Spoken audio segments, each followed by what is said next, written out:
I'm glad to get the opportunity to talk about a few very important issues here in this that I can address under this social welfare bill. I suppose while I welcome the extension of the fuel allowance thresholds, Minister, I did ask you by way of topical question maybe a year ago or so about those people who are left outside and don't qualify because they're on welfare benefits.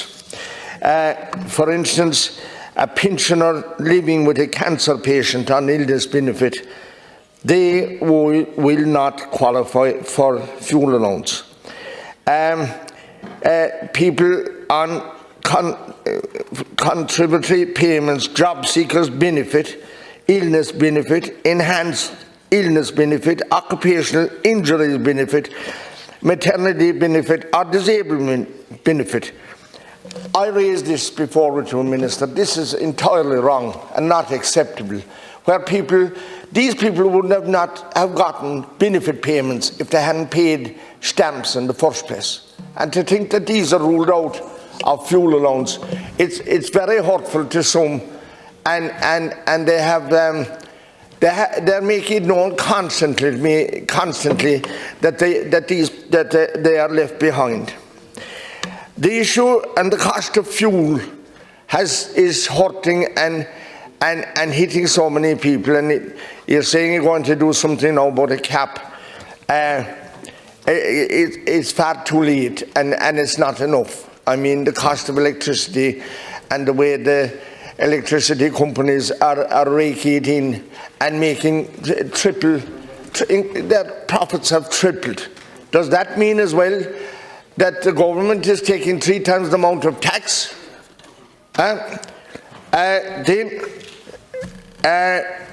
Pensioners on their own, they're still struggling.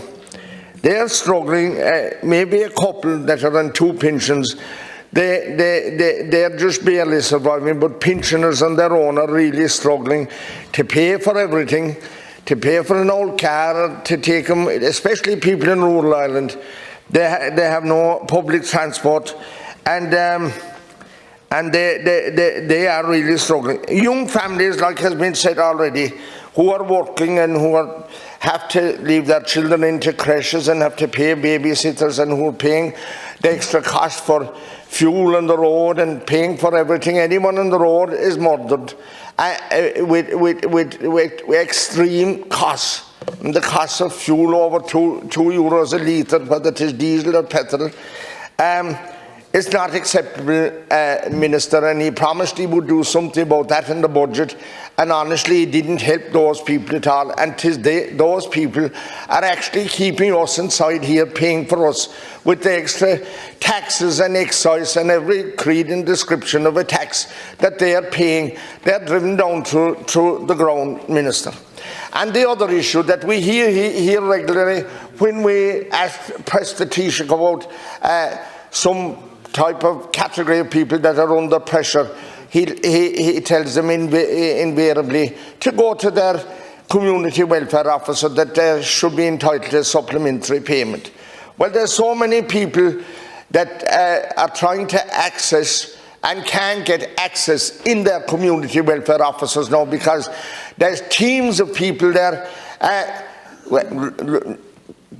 coming from other countries even, and they can't get inside the door. And Minister, I say to you again, if you're having more people outside the counter, you have to put more people inside the counter to deal with the people.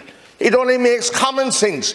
Telling people in rural Ireland, from Lark and different places in Guinea, when they go into their social welfare office, to come back tomorrow. That's not satisfactory for them, and it's not satisfactory for me representing them. It's not good enough. If you're ensuring that there's more people going into the community welfare offices, he'll have to put more people inside the counter. He haven't done that. He haven't provided more doctors in the communities where there's more, and thousands of people now extra depending on doctors, and we were already struggling as it was. He have nothing done at all to address that. only it's not good enough to just provide a roof and a bed for people. You need to have the services as well.